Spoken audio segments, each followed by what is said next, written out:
Ukrainian troops shelled Russian troops fleeing Urozhaine. It was all but inevitable that the Russian garrison in occupied Urozhaine would fall. Advancing in a series of rapid assaults since early June, a powerful division-size Ukrainian force, including all 4 Ukrainian Marine Corps brigades, had flanked Urozhaine, a tiny settlement with a few hundred structures arrayed along 3 parallel north-south roads in southern Ukraine's Donetsk Oblast. Urozhaine was a key Russian strongpoint in a chain of them leading south toward occupied Mariupol, 50 miles away on the Black Sea coast. The Ukrainians left the increasingly desperate Russian garrison, including elements of the 37th Motor Rifle Brigade, with only one way out of Urozhaine, the T-518 road threading south into neighboring Zitbajan and Syam-La. The recapture of neighboring Urozhaine was only a matter of time. When the completed Russian garrison fully or partially retreated on Saturday or Sunday, it did so on foot and in broad daylight along the open road and the fields beside it. A pair of drone videos that the Ukrainian Defense Ministry released on Sunday depict scores of Russians hustling along the road. In the first video, a high-explosive artillery shell explodes, blowing soldiers to the ground. In the second video, Ukrainian gunners use dual-purpose improved conventional munition cluster shells to pepper the Russians' escape route. Russian forces have been using cluster munitions since the beginning of their wider war on Ukraine, starting in February 2022.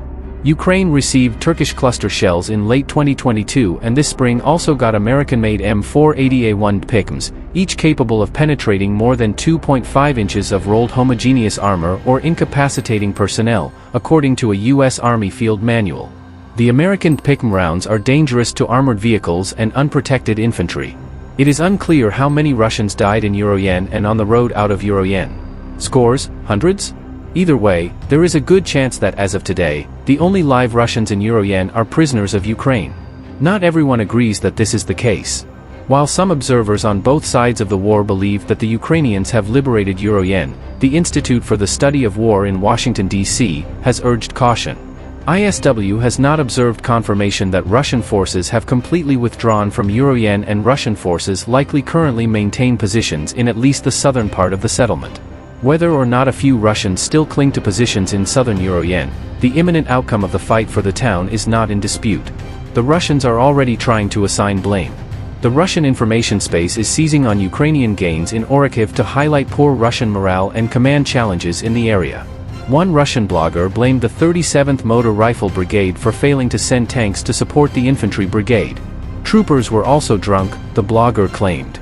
Another blogger faulted the Kremlin for removing the commander of the 58th Combined Arms Army, which oversees many of the brigades and regiments in southern Ukraine, for the Russian dead in and around Urozhaine. It no longer matters who is at fault. The 37th MRB, the 58th CAA, and the Kremlin will soon get another chance to prove they can hold a defensive position. Once the Ukrainians liberate Urozhaine, assuming they haven't already done so, they will inevitably shift their focus to Zavit Bazin and Starom Lanitsa, the next strong points on the road to Mariupol. Ukraine said on Monday that it had made gains against Russian forces in the south and clawed back territory near Bakhmut in the east as it battles to break through Russian defenses. The enemy is on the defensive in the Zaporizhia and Kryvyi Rih sectors, Deputy Defense Minister Hanna Maliar said, referring to 2 southern regions that Moscow claimed to annex last year. She said Ukraine's forces had made success near the towns of Nova Dnipro and Nova Kakhovka in the south, and it also captured 3 square kilometers, 1.16 square miles, near Bakhmut. Earlier, Colonel General Alexander Sursky, commander of the ground forces, posted a video showing the 22nd Separate Mechanized Brigade on a mission involving a BM-21 Grad multiple rocket launcher system. In this campaign, Ukrainian missile and artillery forces struck 6 clusters of Russian troops and weapons, 12 artillery systems in firing positions, 2 ammunition depots, 2 control points, and an anti-aircraft missile system. Thank you for attention.